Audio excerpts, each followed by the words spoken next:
ನಾನು ಮೊದಲೇ ಹೇಳಿದ್ದೀನಿ, ಅಸ್ಪೃಶ್ಯತೆಗೆ ಒಳಪಟ್ಟವರು ಎಡಗೈ ಮತ್ತು ಬಲಗೈ ಮಾತ್ರ ಅಂತ. ಅಸ್ಪೃಶ್ಯತೆ ಅನ್ನೋದು ಪದನ ನೀವು ಬಳಸ್ಕೊಬೇಕು, ಸರ್ಕಾರ ಗಮನಿಸಬೇಕು. ಇವತ್ತು ಊರುಗಳಲ್ಲಿ ಒಂದು ದನ ಸತ್ರೆ, ಒಂದು ಮೇಕೆ ಸತ್ರೆ, ಒಂದು ನಂದಿ ಸತ್ರೆ, ನಾಯಿ ಸತ್ರೆ ಎತ್ತಾಗ್ತಿದ್ದಂಥ ಜಾತಿಗಳು ಯಾರ್ಯಾರು ಅದನ್ನು ಪರಿಗಣಿಸಿ. ನಾವು ಬೇರೆ ಜನಾಂಗದ ಬಗ್ಗೆ ನಾವು ಹೇಳಾಡ್ಸಲ್ಲ, ಅಥವಾ ಬೇರೆ ಜನಾಂಗದ ಬಗ್ಗೆ ನಾವು ಕಮೆಂಟ್ ಮಾಡ್ತಿಲ್ಲ. ನಮ್ಮ ಜನಾಂಗಕ್ಕಾಗಿರೋ ಅನ್ಯಾಯಕ್ಕೆ ಮಾತ್ರ ನಾವು ಹೋರಾಟ ಮಾಡ್ತಾ ಇದ್ದೀವಿ.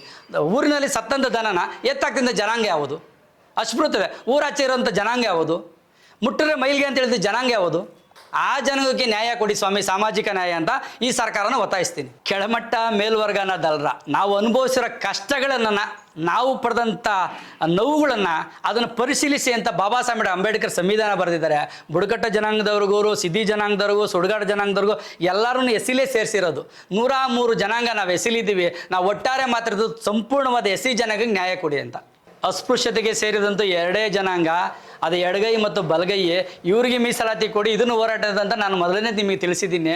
103 ಜೊತೆಗಿಲ್ಲ. ದೇವರಾಜ ಅರಸು ಅವರು CM ಆದಂಥ ಕಲೆಗೆ ನನಗೆ ಹಿರಿಯರು ಮತ್ತು ನಮ್ಮ ಮುಖಂಡರು ತಿಳಿದಷ್ಟು ಹೇಳ್ಬೋದಷ್ಟೇ, 103 ಜೊತೆನೇ ಸೇರ್ಪಡೆ ಮಾಡಿದ್ರು ಅಂತ.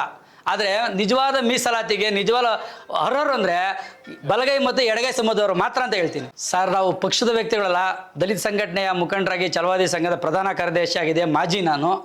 ಹಂಗಾಗಿ ಪಕ್ಷ ಅಲ್ಲ, ಇಲ್ಲಿ ನಾನು ಛಲವಾದಿ ಸಂಘಟನೆಯ ಕಾರ್ಯದರ್ಶಿಯಾಗಿ ಮಾತಾಡ್ತಾ ಇದ್ದೀನಿ. ಮೊದಲು ನೀವು ಹೇಳಿದ್ರ ನಾಗಮೋಹನ್ ದಾಸ್ ವರದಿನೇ ಅವಿವಾಜ್ಞೇಯಕ್ಕೆ ಅಂತ ಹೇಳಿದ್ದೀನಿ. ಕಾರಣ ಏನಂದರೆ, ನನ್ನ ಜಾತಿ ಕಾಲಮಲ್ಲಿ ನನ್ನ TCಯಲ್ಲಿ ನನ್ನ ಆದಿ ದ್ರಾವಿಡ ಅಂತ ಕರೆದಿದ್ದೆ. ಅದೇ ನನ್ನ ಹೆಂಡ್ತಿ ಅಥವಾ ಹೆಂಡ್ತಿ ತಮ್ಮ ಹೆಂಡ್ತಿ ಅಕ್ಕನ ಬೆಂಗಳೂರಿನಲ್ಲಿ ಆದಿ ಕರ್ನಾಟಕ ಅಂತ ಕೊಟ್ಟಿದ್ದೆ. ಅಂದರೆ ಅವ್ರು ಯಾವ ಜನ? ಎಡಗೈ ಜನಾಂಗದವರಾ? ಸ್ವಂತ ನನ್ನ ರಕ್ತದಲ್ಲೇ ಈ ರೀತಿ ನಡೆದಿದೆ. ನಮ್ಮ ಮೈಸೂರು ಭಾಗದ ಕಡೆ ಹೋದರೆ, ರಾಮನಗರ ಭಾಗದಲ್ಲಿ ಹೋದರೆ, ಚನ್ನಪಟ್ಟಣ ಭಾಗದಲ್ಲಿ ಹೋದರೆ ಆದಿ ಕರ್ನಾಟಕ ಅಂತ ಏನು ಜನ ಇದ್ದಾರೆ, ಅವ್ರಿಗೆಲ್ಲೂ ಛಲವಾದಿ ಅಂತ ಬರ್ದಿಲ್ಲ ಅಥವಾ ಒಲೆಯರು ಬಲಗೈ ಅಂತ ಕೊಟ್ಟಿಲ್ಲ. ಆದರೆ ಆದಿ ದ್ರಾವಿಡ ಜನಾಂಗದವ್ರಿಗೆ ಆದಿ ಕರ್ನಾಟಕ ಅಂತ ಕ್ಯಾಶ್ ಕೊಟ್ಟಿದ್ದಾರೆ. ನೋಡಿ, ನೀವು ಹೇಳಿದ್ರೆ ಜನಸಂಖ್ಯೆ ಆಧಾರದಲ್ಲಿ ಹೆಚ್ಚು ನಾವೇ ಆದಮೇಲೆ ಅದು ಸತ್ಯ ಐತೆ ಅದರಲ್ಲಿ. ಅಂದರೆ ಜನಸಂಖ್ಯೆ ಆಧಾರದಲ್ಲಿ ನಾವು ಹೆಚ್ಚಿದ್ದೀವಿ, ಹಂಗಾಗಿ ನಮಗೆ ಮೀಸಲಾತಿನೂ ಜಾಸ್ತಿ ಕೊಡಬೇಕು, ಉದ್ಯೋಗ ಅವಕಾಶಗಳು ಜಾಸ್ತಿ ಕೊಡಬೇಕು.